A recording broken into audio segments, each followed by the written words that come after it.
What up with you guys? You know who it is. It's your boy John Mike back again, and today we're going to be talking about these two guys, the Arturia Keylab Essential 88 and the Nektar Impact GXP88, the new kid on the block.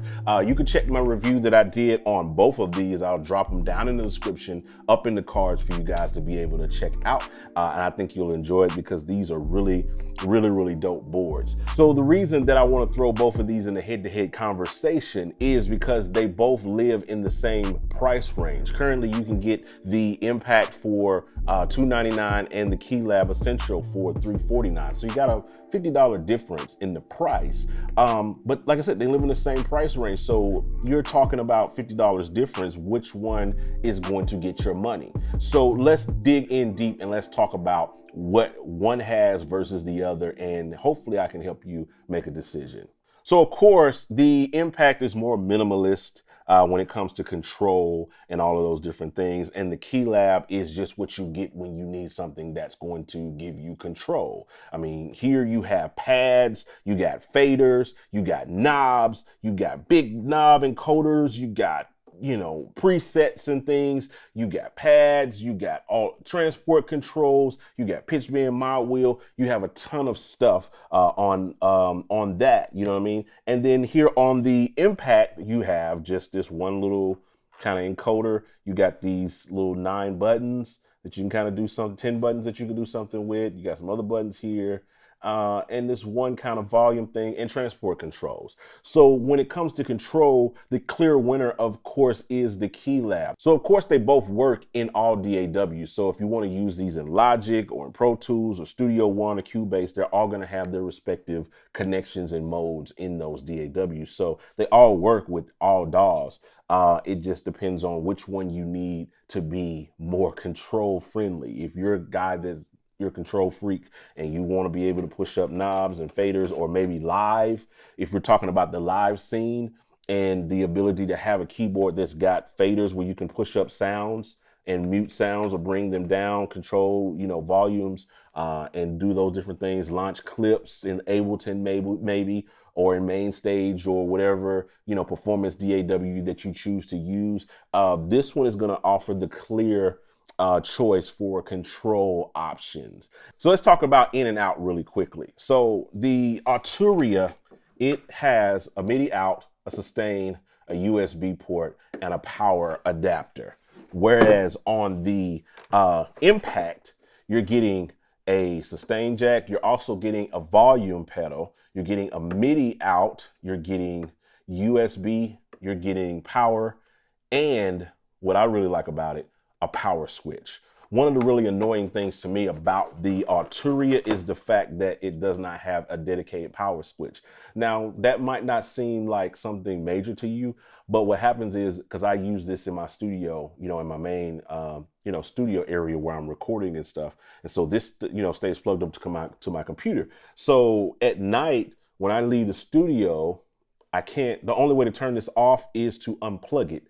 Otherwise, it does this little screensaver thing where it just lights up all day long. It's just doing this little kind of light up show, and there's no way to turn that off. It just will keep going, and it just stays on all the time. So the only way to cut it off is to unplug it. All right, so let's get down to the nitty gritty, and the question that you really want to know is which one has the better key bed, which one feels better. Now, the Arturia has the more traditional semi-weighted feel when it comes to that. It's not my favorite for playing piano. It just doesn't feel that good for playing piano. It's not that nuanced that I like. And I'm a piano player. So like, I'm really into the nuance of how the key bed feels. I wouldn't try to cut a piano track personally on this, but it feels good for doing like synth stuff. And even if I played it live, it would be good for that. So it's more of the traditional kind of springy key bed, but this one isn't really springy as it is and it's got this kind of arch thing, and I talked about this in the Impact video, the review on that it's got these slant on the keys that you're not going to be able to see here in this particular video, like on camera, but there's this slant in the keys that kind of goes down. So it makes for a very kind of funky play. But there is one feature that makes this an amazing buy at $299, and that's the fact that it has aftertouch. This keyboard is the only keyboard in the $300 range that I know of. $300 MIDI controller, 88 keys with aftertouch. That's amazing in and of itself. Now, how it's going to age, how this keyboard is going to age remains to be seen, but it feels good. It's a decent feel. I would probably cut some piano on this because it's not as heavy of a spring back. Like, this is a spring, it jumps back at you. This, it feels a little bit more dynamic, and the fact that it has aftertouch for you live performance musicians, that's going to be a game changer for you. So if aftertouch is something that you're looking for, portability, very portable, and 88 keys, lightweight, and it's got aftertouch, this is the clear winner when it comes to the KeyBed, just in my opinion, versus this. If I had to choose, one for a live situation, I would probably go with this because of the aftertouch. So, try to take that for what it's worth. You can kind of look at it like that.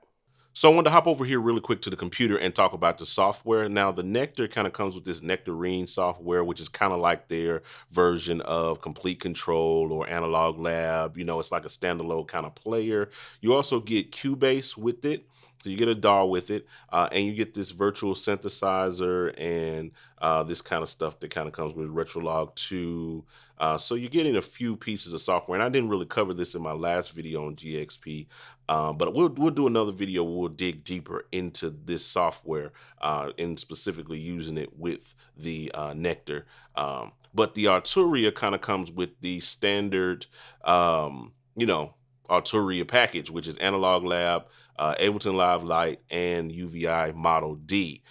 These are, comparable softwares. I've talked about them here on the channel before with different other products. So this is pretty much their standard package that they're giving you with this, which is not bad. You're pretty much getting a comparable thing. You're getting a piano, you're getting a load of synths, and you're getting a DAW to use them in. So they're pretty comparable, if I had to say so myself, in terms of software and what you're getting. So these are really, really great keyboards. I don't think you would go wrong either one you choose. If you got $300 or $350 to spend on a keyboard, either one of these are really great options when it comes to that. So it all boils down to the odds and ends of what you're looking for. Do you want aftertouch, or is control better for you? The IO, a power button, these little small things, the software, those are the things that you have to ask yourself.